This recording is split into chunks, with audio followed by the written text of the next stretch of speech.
కళ్ళకున్న కాటుక చూడు, కట్టుకున్న చీరను చూడు, అస్తమాను నన్నే చూడయ్యో నా బంగారు కొండ, అంత దూరం ఉంటే ఎట్టయ్యో.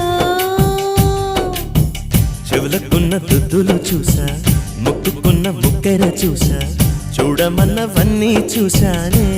నా పువ్వుల దండ చూపకుండా ఎన్నో దాచావే.